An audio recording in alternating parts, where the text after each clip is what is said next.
Cher peuple du Burkina Faso, ce 21 juillet 2026, j'ai fini un live et je tombe sur un message de l'armée qui dit qu'il y a un convoi de mercenaires de race blanche qui a quitté la Côte d'Ivoire et est en train de se converger vers les frontières ivoiro-burkinabé. Ils peuvent voir ces gens de convoi venir vers eux. Mais les terroristes qui viennent nous attaquer ne peuvent pas voir ça. Comment vous voyez cela? Un convoi, depuis chez eux, depuis Ouagadougou, depuis leur position, ils voient des convois qui quittent la Côte d'Ivoire, qui sont en train de se diriger vers eux. Mais les terroristes qui viennent frapper Titao, Diapara, Gaïri et autres là, ils ne peuvent pas voir ça. Comment est-ce que ça s'explique? Ce qui se passe chez toi dans la maison, tu ne vois pas ça. Mais ce qui se passe ailleurs là, toi tu as toujours l'œil sur ça. Les gars, restez concentrés. Le 4 août, c'est le 4 août. Je peux vous assurer que le rassemblement burkinabé est en alerte maximale. Ils cherchent par tous les moyens pour vous déconcentrer, pour vous démobiliser. Mais on reste concentré. Ce 4 août, tout le Burkina Faso va sentir ça.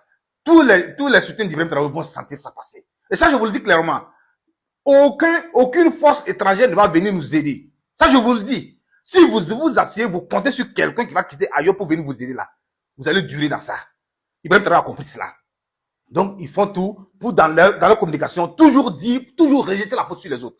Ils ont dit que ce sont les Français qui vendent des armes aux terroristes. Que ce sont les Français, malgré qu'ils sont là, ils n'arrivent pas à assurer la sécurité des Burkinabés. On a demandé à la France de partir. La France est partie. L'ambassade vient de partir.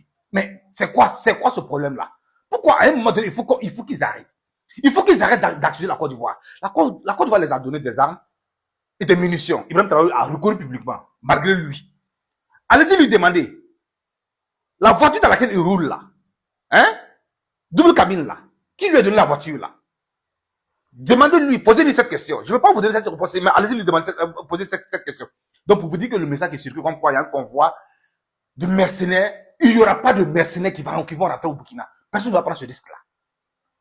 Moi, j'ai parlé avec des gens qui m'ont dit clairement, Koulibaly, si vous voulez laisser Ibrahim Traoré au pouvoir, ça c'est votre problème.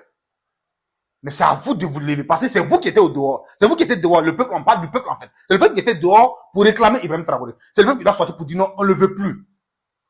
On l'a fait confiance, il a trahi notre confiance. Il nous a promis la sécurité en 4, 5, 6 mois. Il n'a rien foutu. Et aujourd'hui, il cherche toujours des boucs émissaires. Toujours en train d'accuser les gens.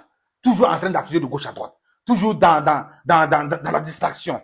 À quel moment il va lutter concrètement contre le terrorisme? S'il est aussi fort, si ces services de renseignement sont aussi forts, pourquoi ils n'arrivent pas à voir les terroristes qui viennent nous frapper tous les jours? Pourquoi? C'est la question que chaque Burkinabé doit se poser aujourd'hui. Alors ce message est faux et archi faux. Aucun convoi, je rassure encore, aucun convoi